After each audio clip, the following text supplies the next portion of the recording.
오늘도 눈동자같이 계시며 인도하신 하나님께 이 시간 마음을 다해 찬양과 경배드리는 여러분 모두에게 주님의 크신 은총이 충만하시길 간절히 축원드립니다. 감리교 신학대학에서 학생을 가르쳤던 홍정수라고 하는 목사님이 계십니다. 그분이 여러 책을 저술했습니다만 그 가운데 배짜는 하나님이라고 하는 책이 있습니다. 그 책에 나온 내용 하나를 소개하면서 오늘 말씀을 시작하고자 합니다. 이 홍정수 목사님은 미국에서 공부할 때 미국 신학생들 사이에서 경구처럼 전해오는 이야기가 하나 있었다고 합니다. 주제는 어떤 신학생이 인류 신학생이냐 하는 것입니다. 그는 이름난 신학대학에 입학한 신학생이라고 모두가 인류가 되는 것은 아니라고 말합니다. 그러면서 오늘 본문의 말씀인 이 선한 사마리아 사람의 비유를 들어서 너도 이와 같이 이웃을 사랑하라 라고 했을 때 바로 아멘 하고 응답한 신학생은 삼류 신학생이라는 겁니다.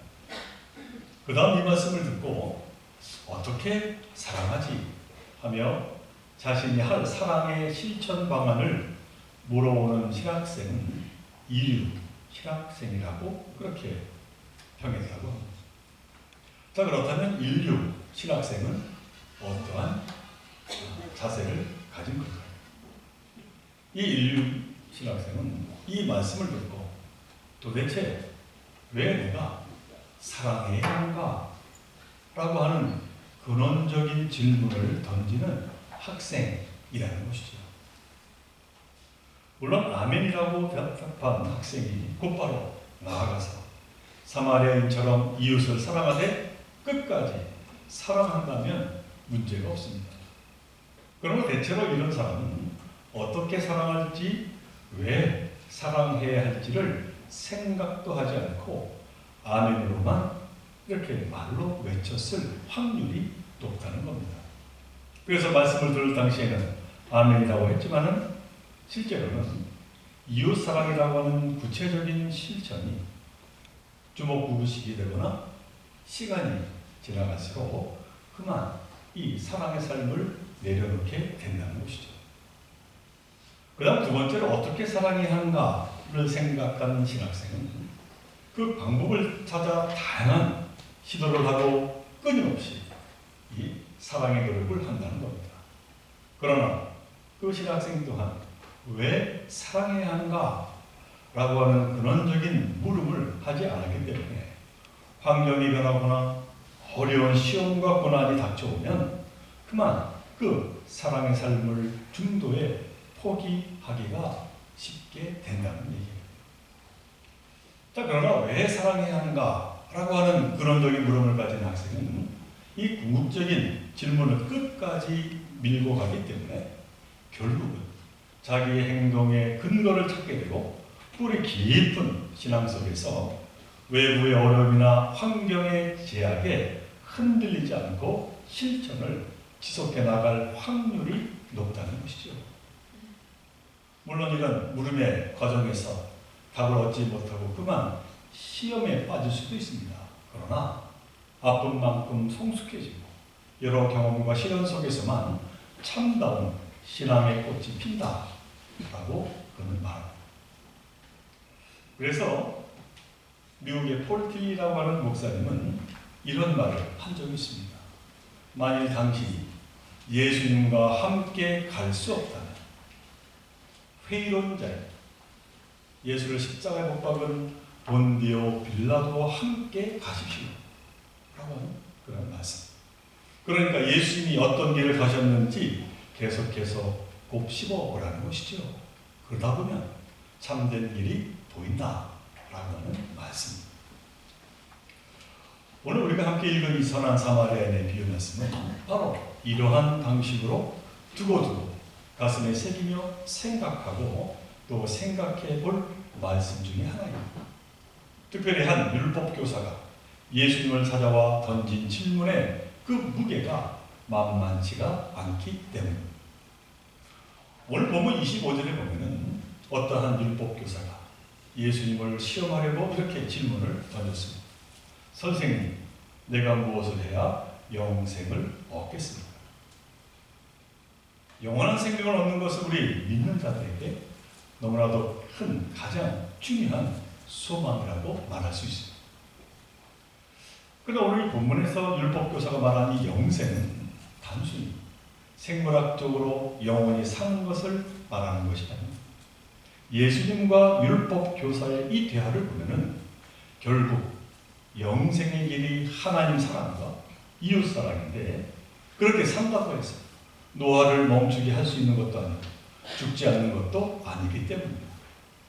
따라서 여기에서 말하는 영생은 결국 진정한 삶, 참된 삶으로 이해할 필요가 있습니다. 우리는 진정 생물학적으로 몸을 지닌 육체적인 존재이면서 동시에 인격을 갖춘 정신적인 존재. 그러므로 본능적 욕구가 충족되지 못하거나 또는 삶의 의미를 우리가 찾지 못하고 살게 되면 살았으나 죽은 삶과 같은 모습을 우리가 갖게 된다는 것이죠. 그래서 오늘 율법교사의 질문을 이렇게 바꾸고 쓰고 있습니다. 선생님, 내가 무엇을 해야 진짜로 생명력이 넘치고 기쁨이 넘치는 참된 구원의 삶을 얻겠습니까? 라고 묻게 되었다는 겁니다. 자, 예수님은 이 같은 질문을 던진 질문자가 다름 아닌 율법교사임을 아셨기에 예수님은 다시 그에게 무릎을 던지십니다. 오늘 본문 26절의 말씀입니다. 율법에 무엇이라고 기록하였으며 너는 그것을 어떻게 읽고 있느냐. 이 질문을 통해서 우리는 예수님이 너무나도 놀랍고 뛰어난 스승인지를 알게 됩니다. 왜냐하면 질문에 곧바로 답을 하기보다는 재질문을 함으로써 질문하는 자가 더 깊이 생각하도록 여지를 주기 때문입니다. 그러나 율법교사는 당대 율법의 전문가답게 아주 올바른 대답을 합니다. 27절의 말씀. 대답하여 이르되 내 마음을 다하며 목숨을 다하며 힘을 다하며 뜻을 다하여 주 너의 하나님을 사랑하라. 또한 네 이웃을 제 자신같이 사랑하라 하였나이다. 이 율법교사의 대답은 우리말로 하면은 100점 만점에 100점입니다. 이 율법교사는 율법을 열심히 연구한 결과 행함의 중요성을 무엇보다 잘 알게 되었던 겁니다. 그리고 율법교사는 그가 말하고 있는 그대로 행하게만 하면 분명 영생의 길을 가게 될 것입니다. 자, 그런데 여기에서 문답이 끝났으면 좋으련다. 율법교사는 자신이 율법에 따라 충실히 살고 있음을 드러내며 잘난 체하려고 한 가지 질문을 더하게 됩니다. 오늘 본문 29절의 말씀입니다. 나의 이웃이 누구니까? 하는 것.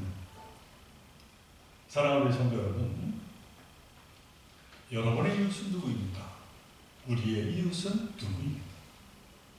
이 당시 유대인들은 같은 민족과 같은 종교에 속한 유대 동족만을 이웃으로 생각했습니다. 그 당시 사회 지도자였던 바리새인들은 율법을 지키지 않는 저 밑바닥 사람들은 이웃이라고 생각하지 않았습니다.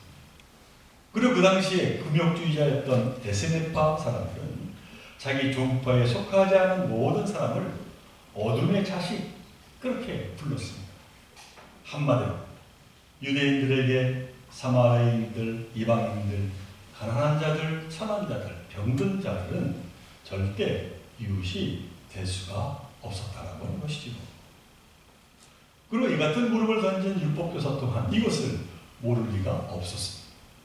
그래서 예수께서 너의 이웃이 누구다? 이렇게 대답해 주시면은 이 율법교사는 제가 바로 그 이웃을 이미 열심히 사랑해왔습니다.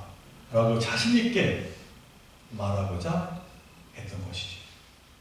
그렇게 자신의 의로움을 드러내고 싶었던 겁니다. 그러나 예수님은 그가 내 누가 내 이웃입니까?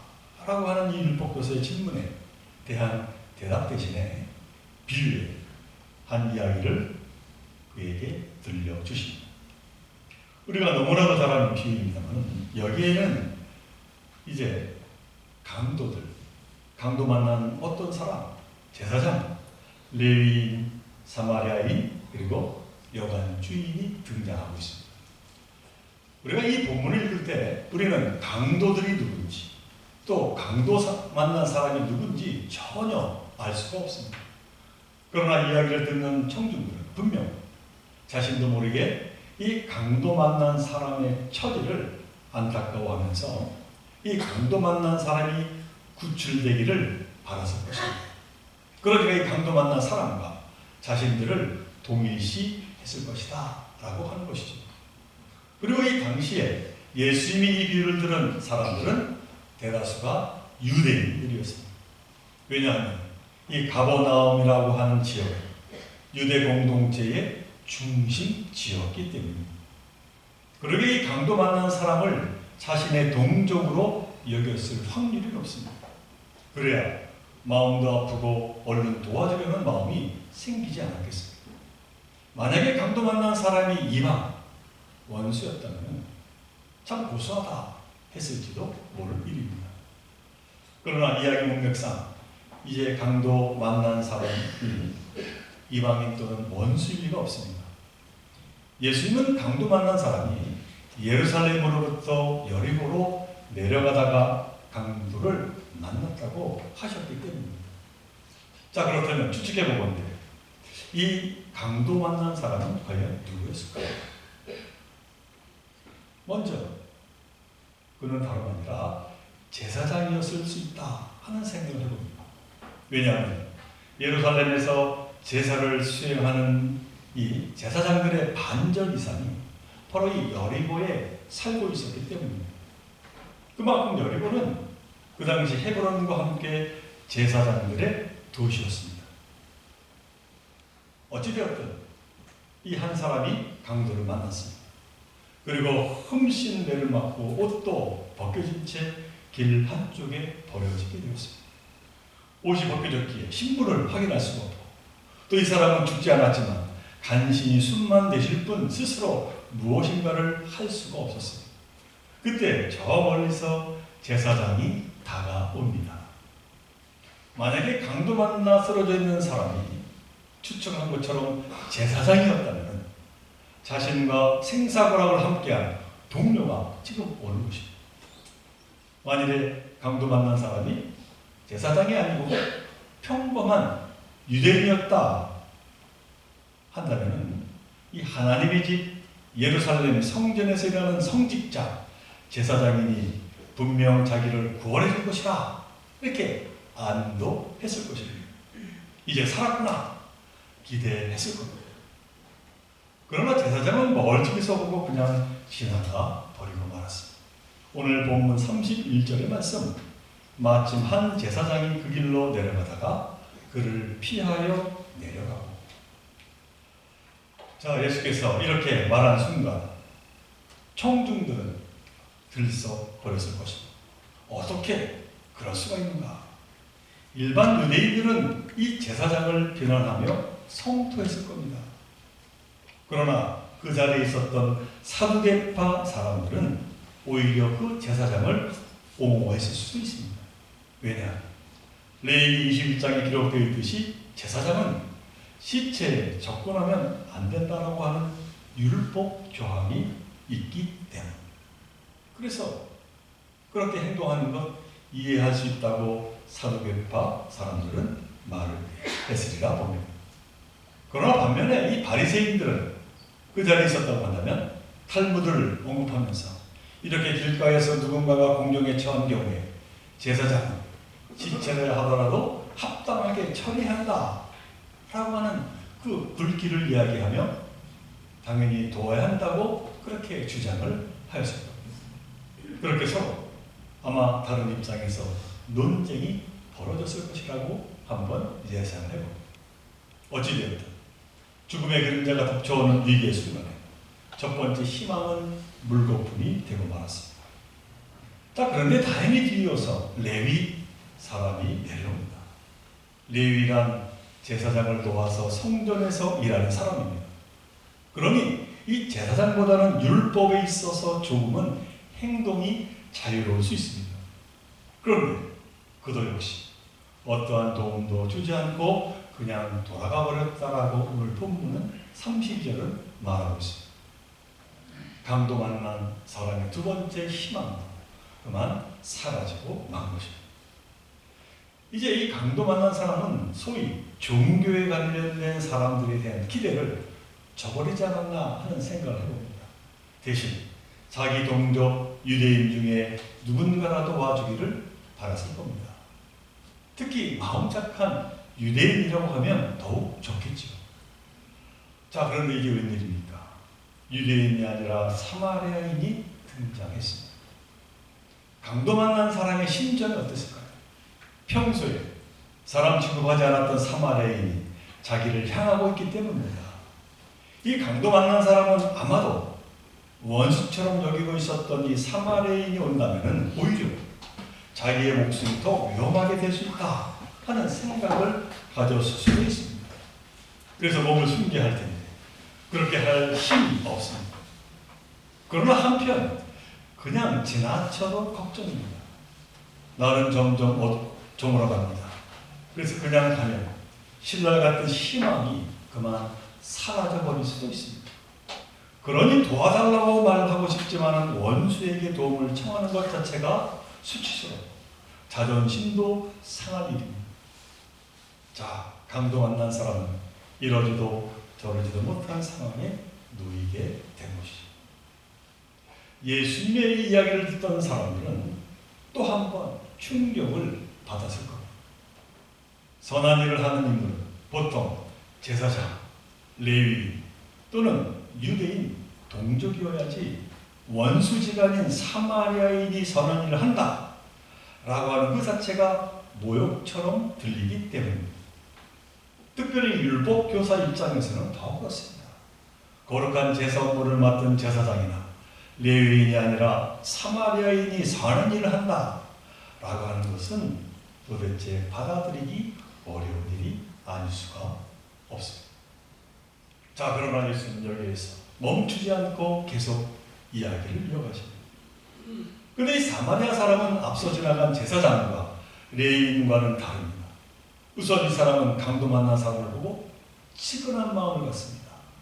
신분과 인종과 성별과 나이를 불문하고 고통당하고 아파하는 사람을 보고 생기는 가장 인간적인 사랑의 연민이 있었다고 하는 것이죠.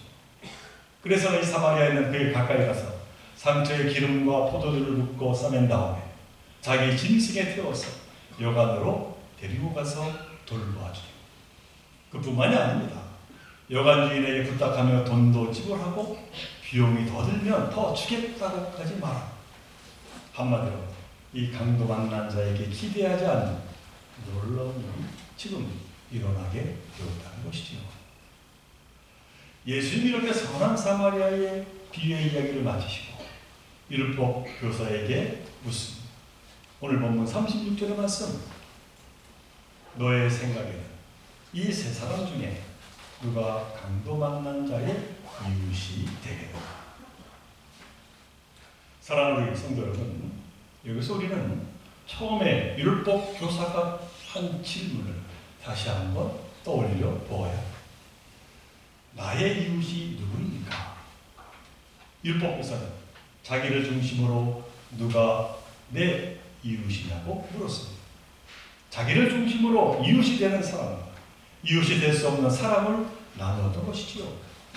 그리고 나에게 이웃이 되는 사람만을 사랑하겠다고, 사랑해 왔다고 말하고 있습니다.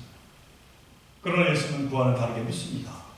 누가 강도 만난 사람에게 이웃이냐? 예수님의 이 질문은 한 인간의 편협하고 잘못된 율법과 신앙의 이해를 바르게 잡아주는 말씀이 아닐 수가 없습니다. 나를 중심으로 이웃되는 사람과 이웃이 될 수 없는 사람을 나누지 말라라고 하는 것이죠. 그리고 내가 누가 내 이웃이 아니라 내가 누구의 이웃이 될지를 살피라는 것이죠.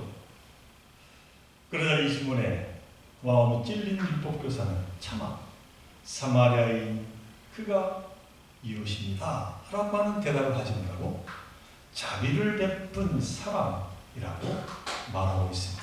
오늘 본문 우리에게 말씀하고 있는 것이죠. 사랑하는 종교 성도여러분, 오늘 예수님은 저와 여러분에게 분명히 말씀합니다. 영원한 생명을 얻을 수 있는 그 첫걸음은 내 중심에서 하나님 중심으로 모든 삶과 그리고 생각과 모습을 바꾸어 나가는 데서부터 출발한다는 말씀입니다. 너를 중심으로 누가 너의 이웃인가를 묻지 말고 지금 고통당하는 사람들에게 이웃이 되어 주는 것이 너무나도 소중함을 말씀하고 있는 것이죠.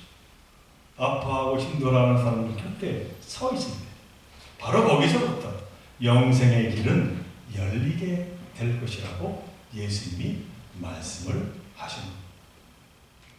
우리에게 있어서 제사장, 레위인, 그 같은 직위나 직분은 그 자체가 중요한 것이 아닙니다. 거기에 걸맞는 모습을 보일 때, 걸맞는 삶을 살아갈 때 더욱 빛나게 되는 것이죠. 우리 믿는 자들에게 무엇보다도 기본이 되는 것은 국률한 마음을 품고 살아가는 것이죠. 그러므로 바라기는 이 사마리아인처럼 아파하는 자들과 함께 아파하며 그들의 상처의 기름을 바르고 도움의 손길을 내밀며 살아가야 될 줄로 믿습니다. 바로 이것이 영원한 생명을 얻는 유일한 기름을 우리는 늘 기억하며 서로 사랑을 나누며 더욱더 참된 믿음의 삶, 은혜의 삶을 이루어가는 저와 여러분들 모두가 되시기를 주님의 이름으로 간절히 축원을 드립니다.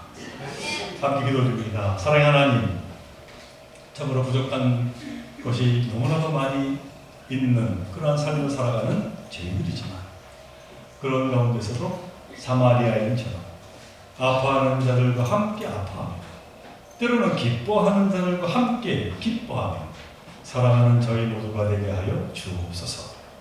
내 중심에서 하나님의 중심으로 삶의 무게를 옮기며 살고자 노력하는 저희 모두가 되게 하여 주옵소서. 우리 조원교회가 사랑의 본을 보이는 참된 믿음의 공동체가 되기를 원합니다. 참으로 그 가운데 기쁨이 넘치고 다시 한번 하나님의 놀라운 성령 충만함의 역사가 이루어지는 우리 조원교회가 되게 하여 주옵소서. 이 모든 것 간절히 바라볼 때마다 우리 생명 되시는 예수님의 이름으로 기도드리옵나이다.